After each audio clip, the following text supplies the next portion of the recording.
Mahkamah Konstitusi pagi ini dijadwalkan akan membacakan putusan terkait sengketa Pilpres yang diajukan oleh pemohon pasangan 01 dan pasangan 03. Saya melihat bahwa tanda-tanda yang sangat buruk dalam proses penegakan hukum di negeri kita akan terus berlangsung. Mengapa saya pesimis dengan Hakim Mahkamah Konstitusi kali ini? Pertama, karena untuk hal kecil saja menegakkan aturan di internal Mahkamah Konstitusi ternyata mereka gagal. Apa yang saya maksud? Saya membaca beberapa berita yang menyatakan bahwa mantan ketua Hakim Mahkamah Konstitusi Anwar Usman, ipar Jokowi, paman Gibran, ternyata kabarnya masih menggunakan beberapa fasilitas jabatan ketua Mahkamah Konstitusi. Dan ini adalah sebuah pelanggaran. Dan bagi saya ini bukan hanya sekedar pelanggaran, tetapi citra nyata bahwa Mahkamah Konstitusi itu untuk menegakkan aturan saja di internal mereka ternyata gagal dan tidak mampu. Mereka gagal menegakkan ketentuan dan aturan di dalam rumah mereka sendiri. Para hakim Mahkamah Konstitusi tidak bisa menegakkan ketentuan, aturan, peraturan yang diatur di internal mereka sendiri dan diatur oleh undang-undang terkait dengan fasilitas jabatan ketua Mahkamah Konstitusi. Dasar apa Anwar Usman sebagai hakim anggota masih menggunakan fasilitas jabatan ketua Mahkamah Konstitusi?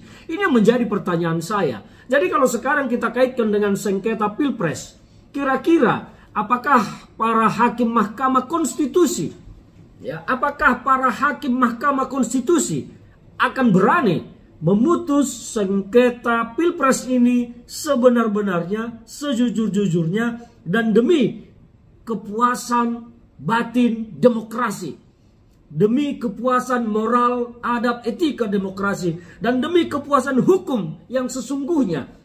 Tetapi masalahnya adalah dalam proses sebuah persidangan, tidak selamanya yang menang itu adalah pihak yang benar dan yang kalah itu adalah pihak yang salah. Dan disinilah letaknya. Saya agak khawatir pagi ini keputusan yang akan diambil oleh Mahkamah Konstitusi adalah putusan yang sudah bisa ditebak-tebak selama ini oleh masyarakat awam hukum sekalipun, bahwa Mahkamah Konstitusi akan menolak permohonan dari pasangan 01 maupun pasangan 03. Banyak alasan-alasan, tetapi lebih menggunakan alasan supaya bangsa ini damai saja, tidak terjadi chaos, tidak terjadi keributan. Karena apa? Dalam pikiran yang ada, apabila permohonan 01 dan 03 dikabulkan, dalam artian pemilu harus diulang, maka para pendukung 02 akan turun ke lapangan dan melakukan tindakan-tindakan yang mungkin berpotensi mengakibatkan chaos atau anarkisme.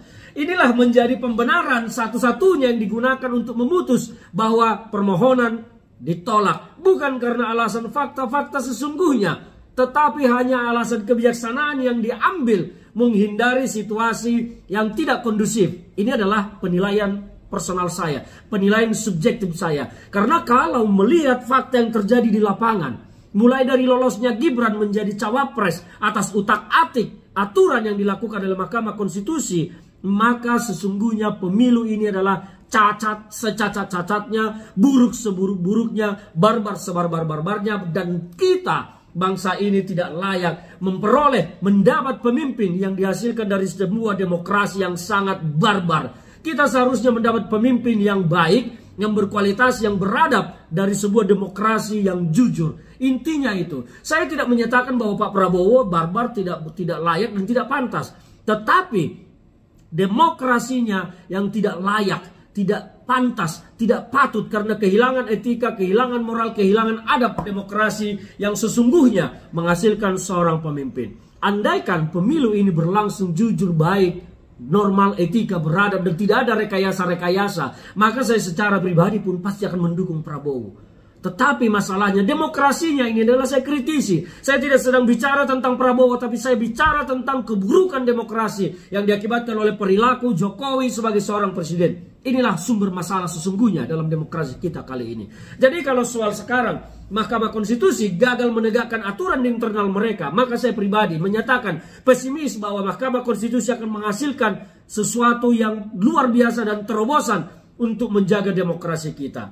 Bagi saya, ketika Mahkamah Konstitusi memutus menolak permohonan 01 dan 03, satu-satunya alasan adalah untuk menjaga supaya bangsa tidak chaos, tidak ribut, tidak kacau, dan tidak anarkis.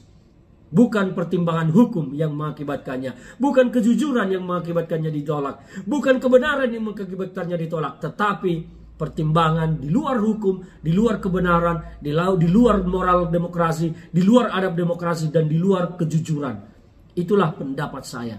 Jadi ketika Mahkamah Konstitusi gagal menegakkan aturan di internal mereka, maka saya pun pesimis bahwa mereka akan gagal juga menegakkan aturan di luar ruang Mahkamah Konstitusi. Jadi untuk hari ini, sebelum dibacakan putusannya, saya pesimis. Dan saya menduga bahwa permohonan 01 dan 03 akan ditolak oleh MK. Karena yang tadi, mereka gagal menegakkan aturan di internalnya. Kedua, mereka menggunakan kebijakan di luar hukum, di luar kejujuran, di luar kebenaran. Tetapi hanya melihat sesuatu di luar itu, maka permohonan ditolak. Salam dari saya. Semoga teman-teman bisa juga tercerahkan dari apa yang saya sampaikan.